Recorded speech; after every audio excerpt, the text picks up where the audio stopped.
Der 33. Bundesligaspieltag steht vor der Tür und natürlich gibt's auch diesmal wieder in diesem Video meine Bundesliga-Tipps und Prognosen zu allen Spielen.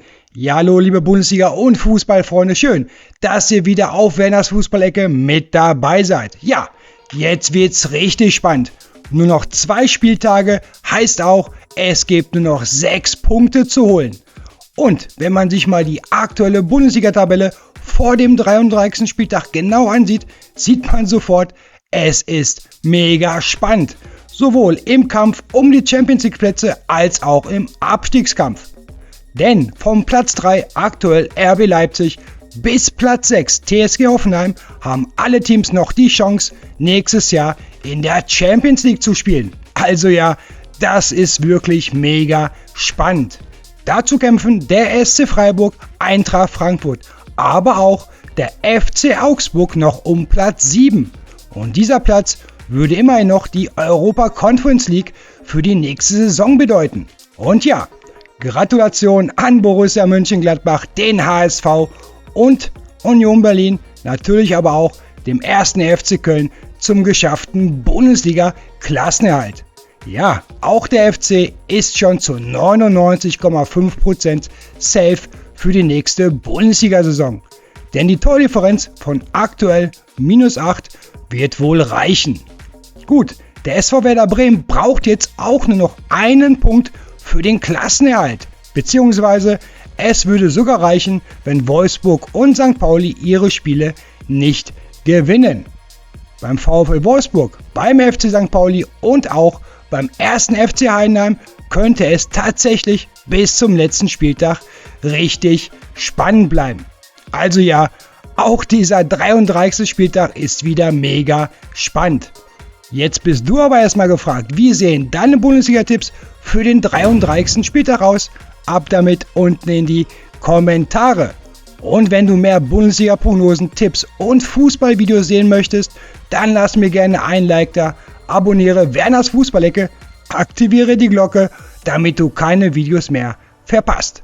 So, und jetzt gehen wir rein in meine Bundesliga-Tipps und Prognosen zum 33. Spieltag 2025-26. Los geht's am Freitag mit Borussia Dortmund gegen Eintracht Frankfurt. Ja, der BVB hat mit Trainer Niko Kovac das Borussia-Duell mit 0:1 in Gladbach verloren. Und wenn wir ehrlich sind, das war jetzt auch nicht gerade das beste Spiel von Borussia Dortmund unter Kovac. Aber hey, der BVB steht trotzdem mit starken 67 Punkten auf Platz 2 der Bundesliga. Dazu noch 5 Punkte Vorsprung vor Leipzig bzw. mit dem klar besseren Torverhältnis. Und klar, mit einem Heimsieg gegen Eintracht Frankfurt wäre die Vizemeisterschaft safe. Und wenn man ehrlich ist, hätte sich das Team rund um Trainer Niko Kovac das auch absolut verdient. Denn der BVB hat eine der besten Offensiven der Liga und mit nur 32 Gegentoren sogar die beste Abwehr der ganzen Bundesliga.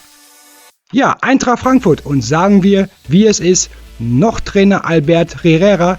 Trotz 1:0 Führung durch Can Uzun hat man am Ende doch noch 1:2 zu Hause gegen den HSV verloren. Durch 2 Gegentore in Halbzeit 2. Und auch hier muss man ehrlich sein, 8 Torschüsse zu Hause sind einfach zu wenig. Der HSV kommt sogar auf 9 Möglichkeiten. Damit liegt Eintracht jetzt bei 43 Punkten auf Platz 8. Heißt auch, bei noch 6 möglichen Punkten ist man nur 1 Punkt hinter Freiburg. Und das würde immerhin die Conference League bedeuten. Also ja, für Frankfurt ist in den letzten 2 Spielen noch alles drin. Aber dafür sollte man jetzt in Dortmund nicht verlieren. Der BVB dagegen will zu 150% bestimmt sein letztes Heimspiel im Signal Iduna Park gewinnen.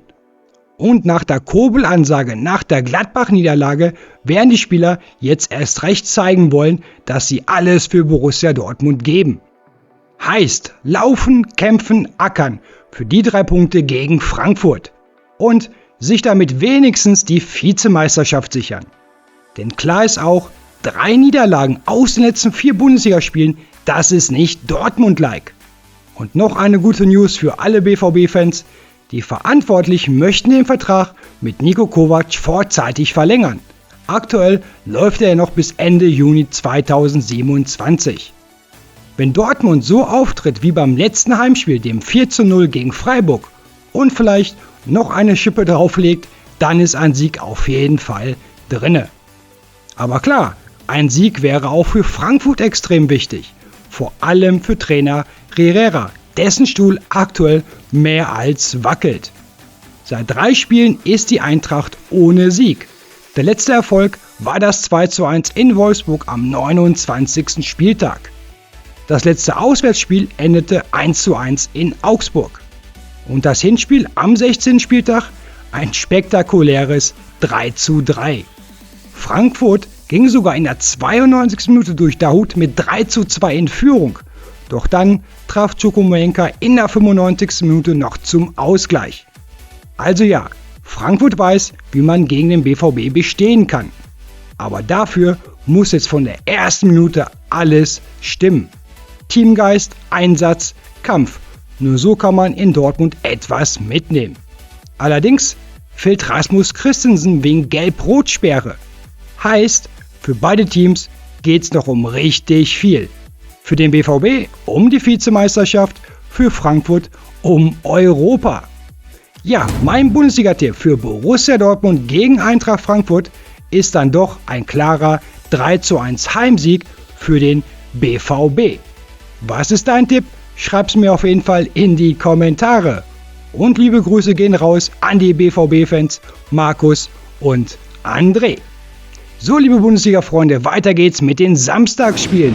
RB Leipzig zu Hause gegen den FC St. Pauli. Und ja, ein extrem wichtiges Spiel für beide Mannschaften. Leipzig hat zuletzt eine deftige 1:4 Niederlage in Leverkusen kassiert. Gerade bitter, weil man vorher 4 Spiele in Folge gewonnen hatte. Trotzdem steht RB mit 62 Punkten noch auf Platz 3, also Champions League krank. Aber nur noch 4 Punkte Vorsprung auf Stuttgart und Hoffenheim. Bei noch 6 möglichen Punkten muss Leipzig dieses Heimspiel gegen Pauli eigentlich gewinnen. Für den FC St. Pauli geht's nach dem 1:2 gegen Mainz jetzt um alles. Mit 26 Punkten und der schlechteren Tordifferenz gegenüber Wolfsburg steht man auf Platz 17. Also ja, Abstiegsplatz. Und wichtig, Wolfsburg muss gegen die Bayern ran, auch kein Selbstläufer. Für Pauli gilt jetzt bloß keine hohe Niederlage in Leipzig kassieren. Denn am letzten Spieltag kommt es zum direkten Duell gegen Wolfsburg. Das wird ein echtes Finale um Platz 16. Leipzig dagegen hatte eigentlich einen richtigen starken Lauf. 7 Siege, 1 Unentschieden, 2 Niederlagen aus den letzten 10 Bundesligaspielen. Und zu Hause ist RB sowieso stark. 4 Siege und 1 Unentschieden aus den 5 letzten Ligaspielen. Dazu 38 Heimtore, zweitbester Wert der Liga nach Bayern. Und in den letzten 6 Spielen hat Leipzig immer mindestens ein Tor erzielt. Also ja, Leipzig ist ready für St. Pauli. Bei Pauli und Trainer Alexander Blessin hatte man gehofft, gegen Mainz zu punkten. Doch der Anschlusstreffer von Cesai in der 87. Minute kam dann doch zu spät. Jetzt gilt, in Leipzig alles reinwerfen. Ein Punkt wäre mega, aber wenn man verliert, dann bitte nicht hoch. Die Tordifferenz kann am Ende entscheidend sein.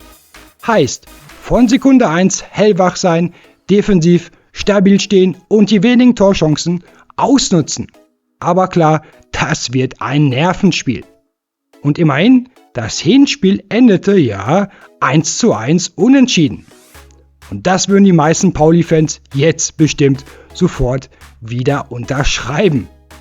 Meine Bundesliga-Prognose für RB Leipzig gegen den FC St. Pauli ist ein 3:1 für Leipzig.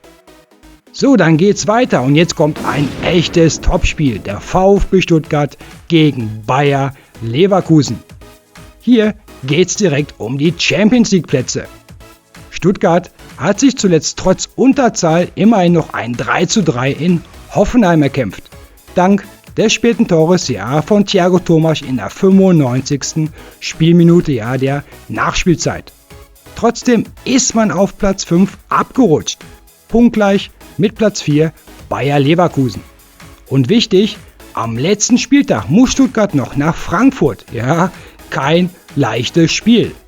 Heißt, Stuttgart darf dieses Spiel jetzt nicht verlieren. Denn auch Hoffenheim auf Platz 6 hat 58 Punkte und spielt gegen Werder Bremen. Leverkusen dagegen mit dem 4:1 gegen Leipzig hat ein echtes Big-Bounce-Spiel gewonnen. Jetzt hat man die Champions League in den eigenen Händen. Ein Sieg in Stuttgart und man wäre fast durch.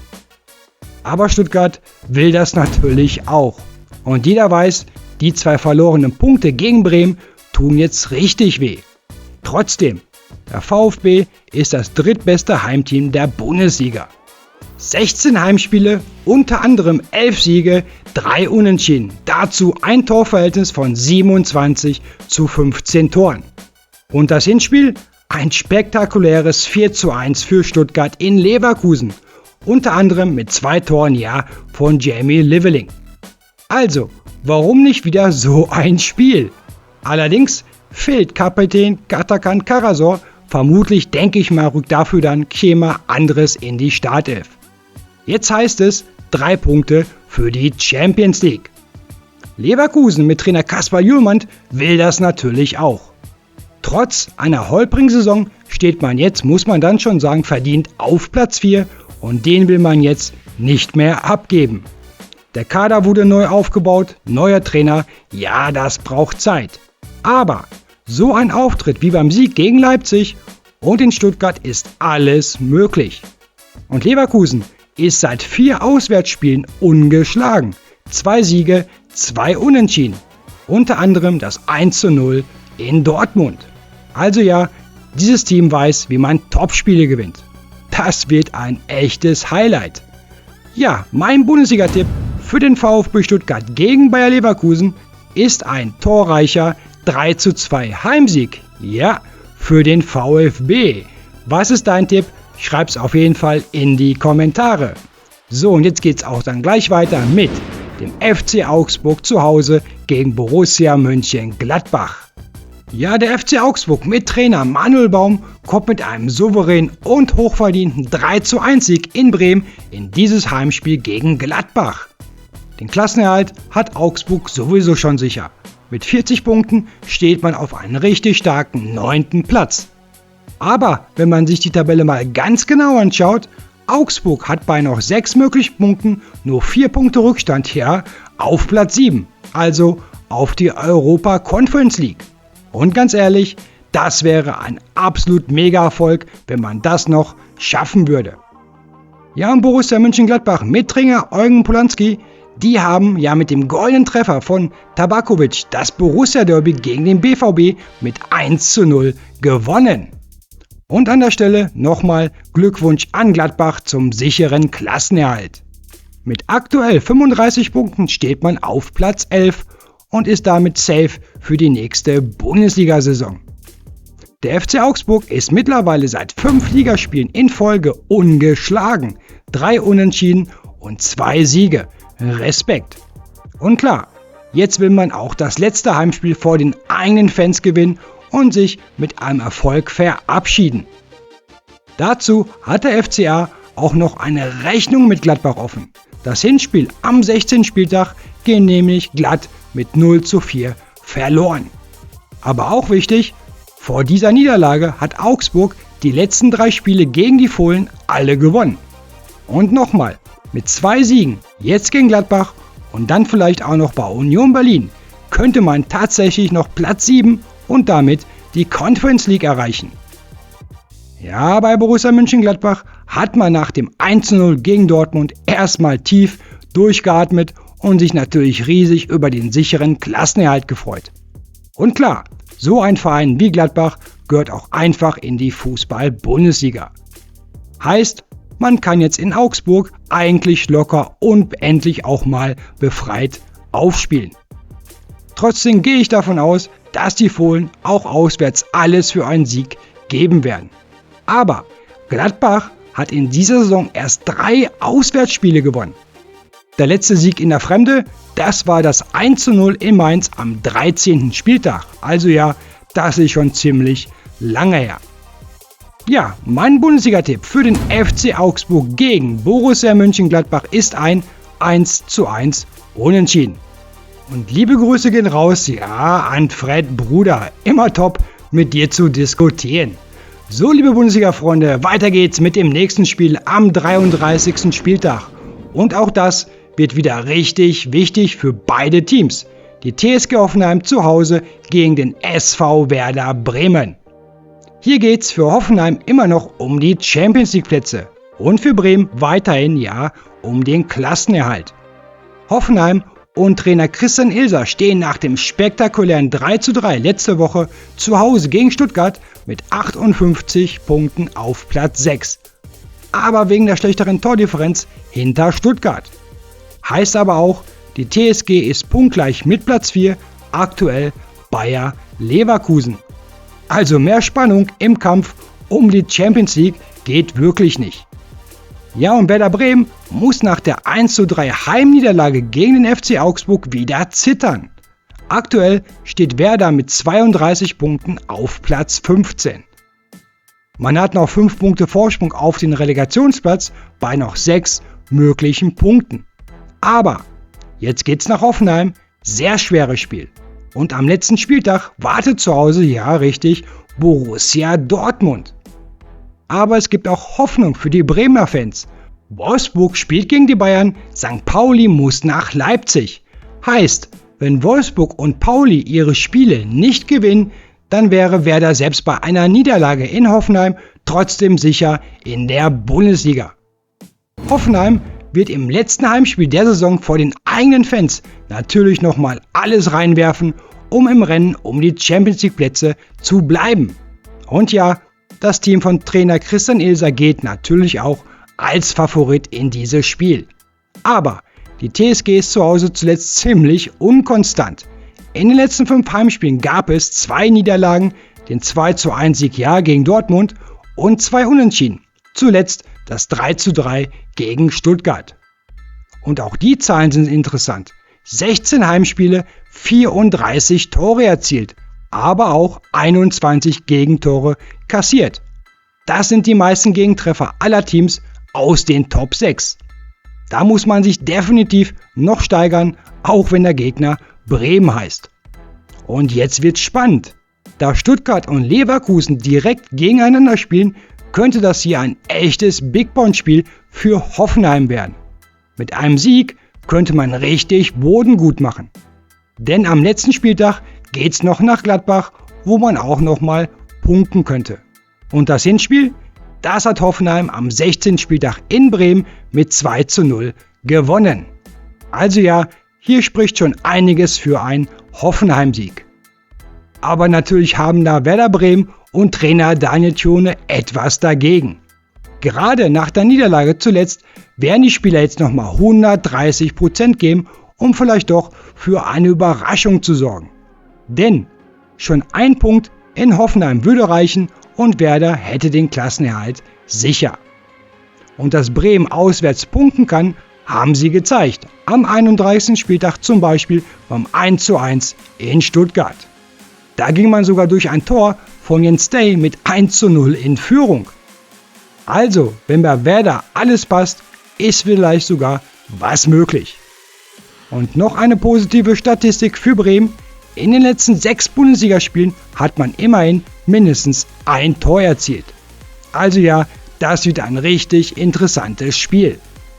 Meine Bundesliga-Prognose für TSG Hoffenheim gegen Werder Bremen ist ein 3:1 Heimsieg ja für Hoffenheim. Aber sollten Wolfsburg und Pauli nicht gewinnen, wäre Werder trotzdem gerettet. Und jetzt geht's weiter zum Samstagsspiel um 18:30 Uhr, der VfL Wolfsburg ja gegen den FC Bayern München. Ja, Wolfsburg gegen die Bayern. Das wird natürlich eine echte Mammutaufgabe für den VfL und Trainer Dieter Hecking. Nach dem 1:1 am letzten Spieltag beim SC Freiburg konnte Wolfsburg nach 8 Spieltagen endlich den Abstiegsplatz 17 verlassen. Jetzt steht man mit 26 Punkten punktgleich mit St. Pauli auf dem Relegationsplatz 16. Und ja, Wolfsburg hat aktuell die bessere Tordifferenz als die Kiezkicker. Natürlich wäre ein Sieg jetzt extrem wichtig, aber ganz ehrlich, die Aufgabe gegen den FC Bayern wirkt in der aktuellen Situation fast unmöglich. Gut, der FC Bayern selbst ist ja schon vorzeitig deutscher Meister und kann dieses Spiel eigentlich entspannt angehen. Aber selbst nach der Meisterschaft wollen die Bayern-Spieler natürlich jedes Spiel gewinnen und weiter Tore schießen.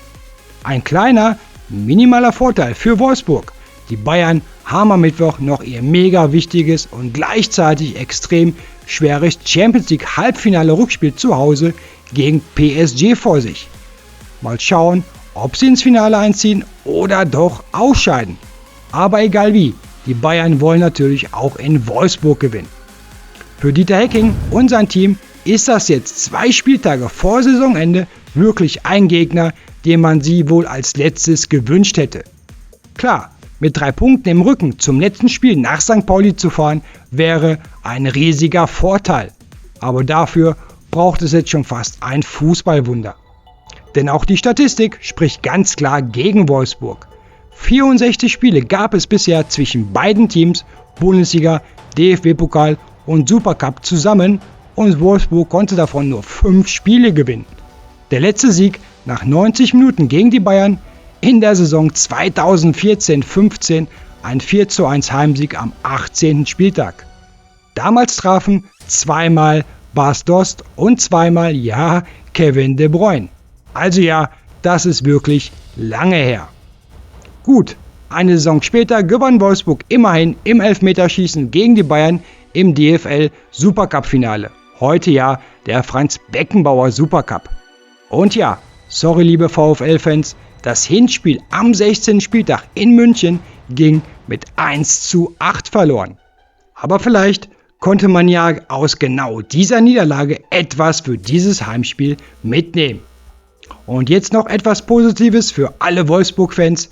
Trainer Dieter Hecking hat letzte Saison mit dem VfL Bochum bei den Bayern sensationell, ja, mit 3:2 gewonnen. Vielleicht ist genau das der Moralbooster, den Wolfsburg jetzt braucht. Ja, die Bayern und Trainer Vincent Kompany haben natürlich erstmal noch dieses riesige Champions League Rückspiel gegen PSG vor sich. Und klar, wir hoffen alle, dass sie es ins Finale schaffen.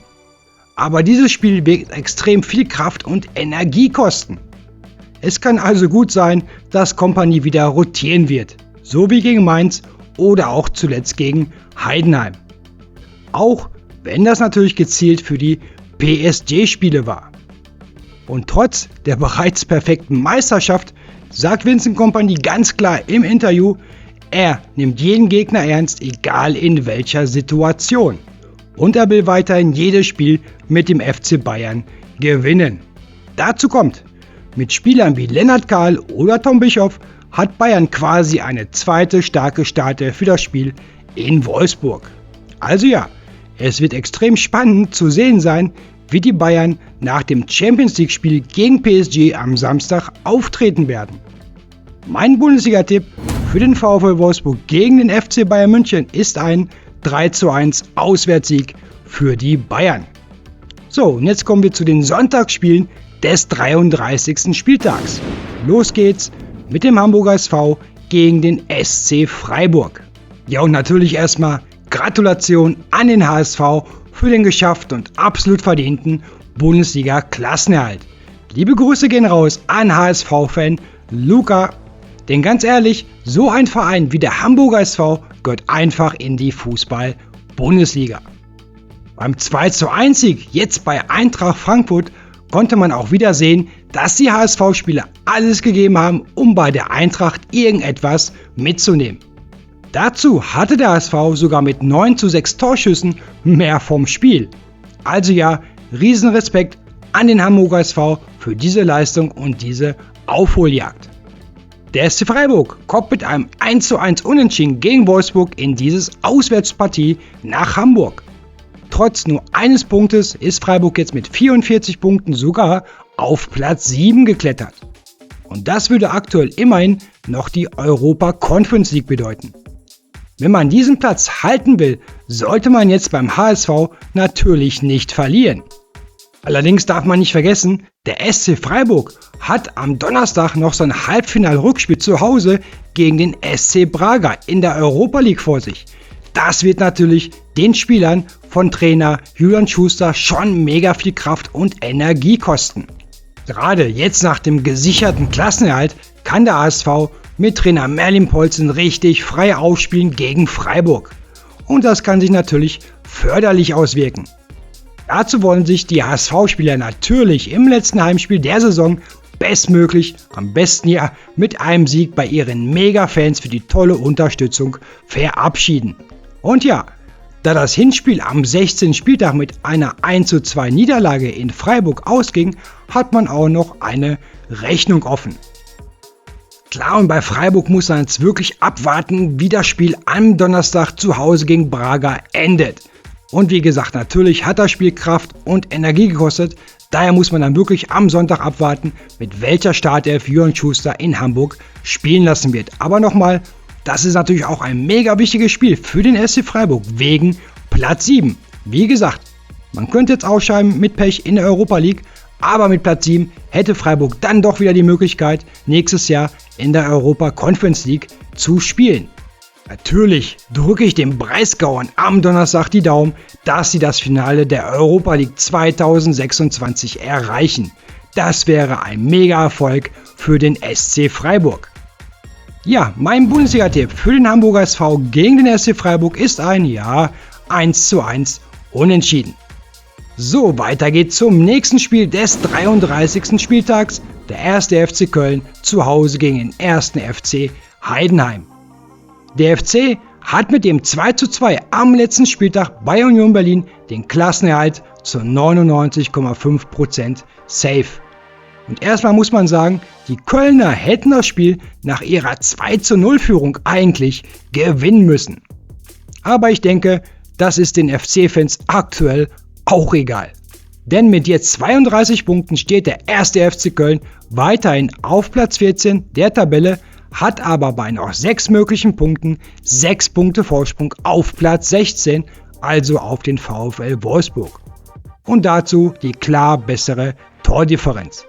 Also ja, Gratulation an den 1. FC Köln für den geschafften Bundesliga-Klassenerhalt. Beim 1. FC Heidenheim sieht das Ganze natürlich ganz anders aus. Trotz eines Superspiels vom Team von Trainer Frank Schmidt beim 3:3 beim deutschen Meister FC Bayern München, wo man ja sogar 2:0 führen konnte, steht man mit 23 Punkten weiterhin auf Platz 18 der Tabelle. Heißt auch, 3 Punkte Rückstand auf den vielleicht rettenden Relegationsplatz 16. Allerdings darf man nicht vergessen, Heidenheim hat im Vergleich zu St. Pauli und Wolfsburg die deutlich schlechtere Tordifferenz. Also ganz klar, wenn der 1. FC Heidenheim noch Chancen auf wenigstens Platz 16 haben will, dann darf man jetzt in Köln nicht verlieren.